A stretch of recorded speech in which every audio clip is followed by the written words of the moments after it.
Hello students. तो आज हम पढ़ने वाले हैं कक्षा 10वीं का 13.1 का चौथा क्वेश्चन। हमारा क्वेश्चन है, भुजा 7 सेंटीमीटर वाले घनाकार ब्लॉक के ऊपर एक अर्धगोला रखा हुआ है। अर्धगोले का अधिकतम व्यास क्या होगा, ये हमें बताना है।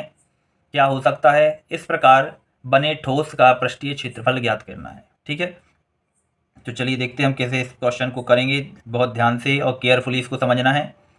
तो जैसा कि आप देख रहे हैं, क्वेश्चन में कहा गया है भुजा 7 सेंटीमीटर वाले एक घनाकार ब्लॉक के ऊपर, मतलब ये जो आप भुजाएं देख रहे हैं, ये जो आप क्या देख रहे हैं, भुजाएं देख रहे हैं, इन सब की वैल्यू कितनी दी गई है, 7 दी गई है। कितनी दी गई है, तो ये भी 7 सेंटीमीटर है, 7 है, ये भी 7 है और ये भी 7 सेंटीमीटर है। ठीक है, अब हम बात करते हैं कि उन्होंने क्या कहा है कि इस ब्लॉक के ऊपर एक अर्धगोला रखा हुआ है। जैसे ये जो जगह है आप देख रहे हैं, ये अर्धगोला हमने बना लिया और इसको कहाँ रख देंगे, यहाँ पर रख देंगे। ठीक है ना, यदि हम इस अर्धगोले को कहाँ रख देंगे, यहाँ पर रख देंगे, तो ये बोल रहे हैं अर्धगोले का अधिकतम व्यास क्या होगा। और इस पर जो हम ये रख देंगे तो उससे बने फिर ठोस का पृष्ठीय क्षेत्रफल भी हमें क्या करना पड़ेगा, ज्ञात करना पड़ेगा। ठीक है, तो एक हमारा अर्धगोला ये है और ये घना के आकार की हमने आकृति बना ली और इसको हम यहाँ पर क्या कर देंगे, प्रतिस्थापित कर देंगे। जैसे ही हम प्रतिस्थापित करते हैं तो देखिए हमारी जो आकृति है वो किस तरीके से हो जाएगी, इस तरीके से हो जाएगी। ठीक है, तो जब हम इसको सॉल्व करेंगे तो किस तरीके से किया जाएगा, ये हमें विशेष रूप से ध्यान रखना पड़ेगा। यदि हम इसको सॉल्व करते हैं तो यहाँ पर देखिए यह एक घन है, घन में यहाँ पर ये एक अर्धगोला है और ये इस गोला में ये जो अंदर देख रहे हैं ये क्या है, एक व्रत बना हुआ है। ठीक है, तो क्योंकि इसके ऊपर रख देंगे तो ये पूरा ठोस गोला हमें रखना पड़ेगा कि हम इसका क्षेत्रफल निकालेंगे। अब इन्होंने कहा है कि 7 सेंटीमीटर भुजा वाला, तो आप देख लीजिए यहाँ से लेके यहाँ तक का जो ये जगह है ये भी तो क्या है, एक इस गोले की क्या है, ये पूरा व्यास ही तो है। ये क्या है, व्यास है इस गोले का। तो अधिकतम व्यास कितना हो जाएगा, 7 सेंटीमीटर। ठीक है, तो चलिए हम देखते हैं कैसे इस क्वेश्चन को हल करेंगे। चलिए देखते हैं तो ये कैसे होगा। तो यहाँ पर आप देख रहे हैं अर्धगोले का अधिकतम व्यास,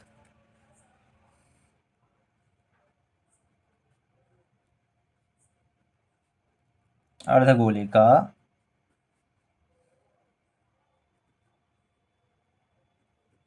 अधिकतम व्यास, जो अर्धगोले का अधिकतम व्यास है ये कितना हो जाएगा, अधिकतम व्यास। अर्धगोले का जो अधिकतम व्यास है यहाँ पर आप देख रहे हैं, अर्धगोले का अधिकतम व्यास ये आपके बराबर होगा किसके, ये बराबर हो जाएगा घनाकार भुजा ब्लॉक की भुजा के। क्या हो जाएगा, घनाकार ब्लॉक की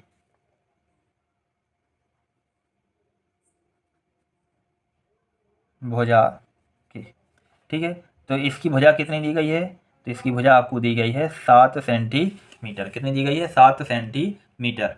अब यदि हम त्रिज्या निकाल रहे हैं तो इस अर्धगोले की आप देख रहे हैं यहाँ पर एक जो अर्धगोला है, इस अर्धगोले की त्रिज्या क्या निकल आएगी, तो अर्धगोले की त्रिज्या, अर्धगोले की त्रिज्या कितनी हो जाएगी, ये तो व्यास है, व्यास का आधा तो 7/2 बराबर 3.5 सेंटीमीटर। ये हमारा क्या हो जाएगी, त्रिज्या हो जाएगी। ठीक, अब जैसा कि आप देख रहे हैं हमें क्या निकालना है, इसका पृष्ठीय क्षेत्रफल निकालना है। ठीक है, चलिए अब देखते हैं। तो जो हमारा क्या है, ठोस का पृष्ठीय क्षेत्रफल, ठोस का पृष्ठीय क्षेत्रफल, तो ये हमारा क्या हो जाएगा, पृष्ठीय क्षेत्रफल। तो हमारा ये पृष्ठीय क्षेत्रफल हो जाएगा घनाकार ब्लॉक का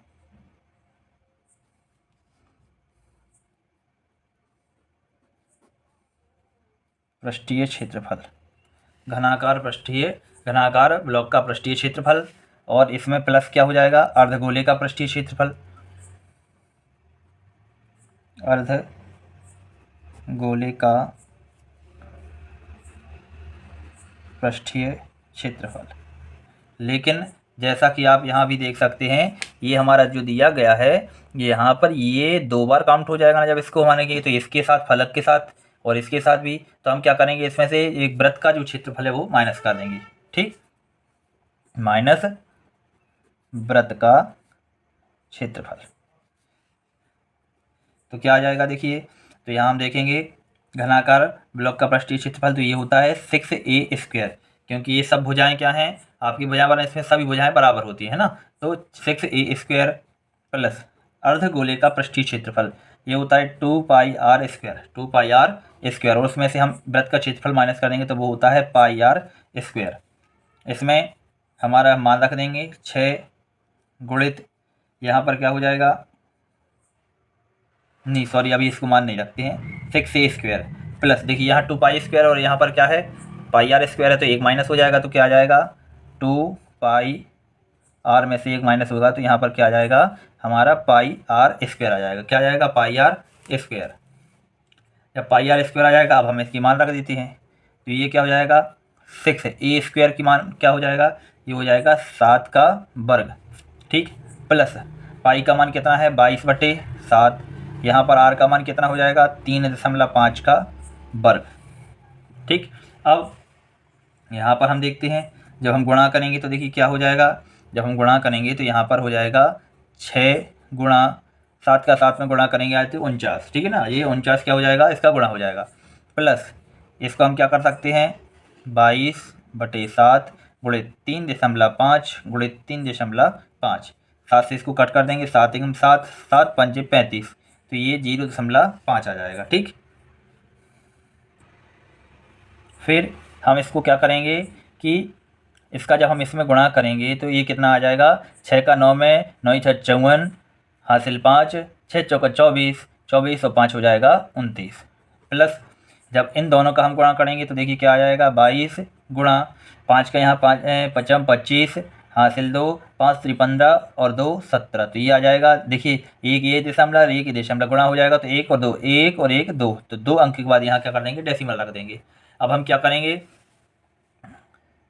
जब हम इनका और गुणा कर लेंगे और उसके बाद उसको प्लस कर देंगे, तो यहाँ पर देखिए क्या आ जाएगा गुणा करेंगे तो जब यहाँ हम देख लेते हैं रफ में, देखिए इस क्वेश्चन पेपर पर हम इसको क्या कर लेते हैं देख लेते हैं। तो हमें क्या करना है 22 का गुणा करना है 175 में। ठीक है ना, जब हम गुणा करेंगे चलिए 2 से गुणा कर दीजिए, क्या आ जाएगा 2 का करेंगे 2 पंचे 10 हासिल 1, 7 दूनी 14, 14 और 1 15 हासिल 1, 2 1 कम 2 और 1 3। ठीक है, यहाँ कैंसिल 0 5 3, तो यहाँ पर 0 5 8 और 3, 2 अंक के बाद यहाँ दशमलव था तो यहाँ भी रख देंगे, तो वो कितना हो जाएगा 38.5। ठीक, तो यहाँ पर क्या आ जाएगा 38.5। अब इसको जब हम प्लस करेंगे तो देखिए क्या आ जाएगा, तो ये हमारा आ जाएगा 5 4 और 8 कितना हो जाएगा 12 हासिल की 1 9 और 3, ये 9 3 कितना हो जाएगा हमारा, ये हमारा हो जाएगा 12 और 1 हासिल तो 13। ठीक है, हासिल 1 2 और 1 3 और दशमलव में क्या था 5 था, तो ये हो जाएगा हमारा सेंटीमीटर स्क्वायर। यहाँ पर जो भी आपको कंडीशन दी रहेगी तो जो हमारा क्षेत्रफल होता है वो किस में आ जाएगा मीटर स्क्वायर में, ये सेंटीमीटर में हो जाती तो ये हो जाएगा सेंटीमीटर स्क्वायर। तो यही हमारा क्या हो जाएगा फाइनली आंसर हो जाएगा। ठीक है।